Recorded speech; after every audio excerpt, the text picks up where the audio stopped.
Salah satu kekhawatiran dari orang-orang begitu kepikiran untuk pindah dari Windows ke MacBook adalah, kalau saya nggak punya iPhone, kira-kira MacBook saya oke-oke aja nggak ya? Apakah ada fungsi-fungsi yang nggak bisa jalan kalau saya nggak pakai iPhone? Jawaban singkatnya sih enggak, dan jawaban panjangnya ya enggak juga. Malahan yang terjadi nih, saya lihat belakangan ini orang-orang tuh makin nggak perlu punya iPhone untuk bisa merasakan fitur ekosistem dari Apple loh. Gimana caranya? Saya Julian Techno, dan ini adalah pengalaman saya memakai MacBook dengan HP Android selama 6 bulan. Sebenarnya saya bahkan udah pakai kombinasi HP Android dan MacBook itu lebih dari 6 bulan, lebih dari setahun dulu waktu saya masih pakai MacBook Air M1, dan tahun ini saya mencoba lagi dengan memakai MacBook Air M2 dan HP-nya Google Pixel 9 Pro. Sebelumnya saya mau bahas singkat aja soal apa itu MacBook. Jadi MacBook itu adalah suatu laptop buatan Apple dengan operating system macOS yang secara fungsi itu dia independen, dia itu nggak perlu device Apple manapun untuk bisa mengerjakan fungsi utamanya dengan baik.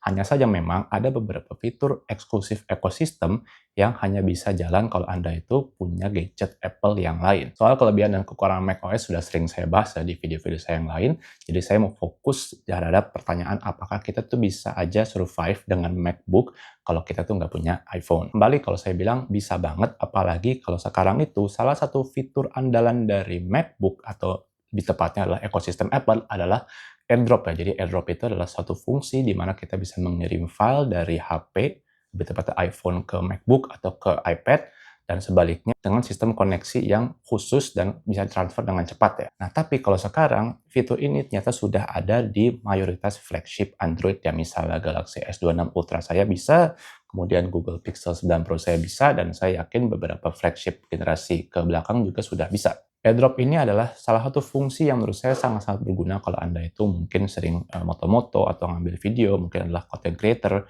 dan pengen ngedit itu di MacBook ya. Karena menurut saya sih MacBook itu adalah komputer paling bagus untuk video editing ya. Sejauh ini Windows itu yang sekelas ya, menurut saya bisa-bisa aja video editing, tapi over time lama-kelamaan itu begitu sudah agak berat, video editingnya dia akan melambat. Memang sih sejauh ini kadang-kadang memang fitur ini nggak bisa berjalan, dan kadang speednya juga nggak secepat kalau kita tuh pakai native iPhone ke MacBook atau sebaliknya. Tapi ya menurut saya nggak ada masalah juga, karena zaman sekarang sudah ada banyak third party option, jadi aplikasi pihak ketiga yang bisa menggantikan fitur AirDrop ya. Misalnya kalau saya itu, misalnya memang AirDrop yang nggak jalan-jalan, saya masih ada yang namanya Blip ya. Blip itu semacam service untuk file transfer antar perangkat, dan kecepatan menurut saya cuma sedikit di bawah AirDrop ya. Hanya saja kalau untuk Blip ini kita harus pakai akun yang sama di device penerima dan pengirim. Lalu apa saja fitur-fitur lain yang missing, yang hilang kalau kita tuh pakai Android ketimbang pakai iPhone dan kita laptopnya pakai Mac ya.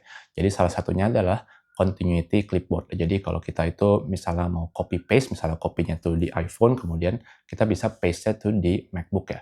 Nah, ini adalah salah satu fitur ekosistem. Tapi zaman sekarang juga sudah ada aplikasi seperti KDE Connect yang bisa menirukan fungsi serupa. Jadi saya bisa aja copy di HP Android saya, kemudian paste di MacBook saya. Nggak ada masalah sama sekali. Kemudian adalah continuity camera. Jadi kita bisa nih pakai iPhone kita sebagai pengganti webcam di MacBook ya.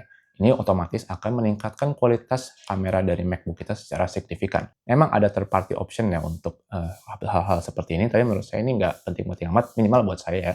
Karena kalau buat saya sendiri, laptop MacBook itu secara webcam dia sudah bagus, lebih bagus ketimbang rata-rata laptop Windows, baik dari segi video maupun audio mikrofonnya. Kalau ini adalah tes kamera untuk webcam MacBook Air M2. Ini situasinya di cafe ya, ada musiknya, ada orang ngobrol kanan kiri. Kalau masih kedengeran sih menurut saya oke ya mikrofonnya. Lalu berikutnya adalah fitur-fitur autentikasi ya. Jadi misalnya kita baru aja setup MacBook baru, kita tuh biasanya akan ditanya nih, apakah sudah punya iCloud? Dan kalau sudah punya iCloud, apakah Anda bisa autentikasi? Jadi memastikan kalau user itu adalah Anda dengan cara melihat kunci autentikasi dari device Apple Anda yang lain, misalnya dari iPhone atau dari iPad. Nah, kalau kita punyanya Android dan cuma punya MacBook sebagai satu-satunya gadget Apple, ya mau nggak mau Anda harus autentikasi melalui SMS atau mungkin email. Ya, menurut saya ini nggak ada masalah sama sekali. Kita juga bisa nih kalau kita pakai iPhone, kemudian notifikasinya itu akan muncul di MacBook ya. Tapi ya kalau buat saya pribadi sih ini juga nggak terlalu penting, karena kalau saya mendingan kalau di MacBook itu nggak terlalu banyak notifikasi yang masuk ya, jadi agak-agak mengganggu kerja. Ada juga beberapa fitur eksklusif seperti RCS messaging, tapi menurut saya itu nggak terlalu penting-penting amat, apalagi kalau Anda tuh di Indonesia ya. Karena RCS messaging itu sebenarnya fungsinya untuk bisa menggantikan yang namanya iMessage ya.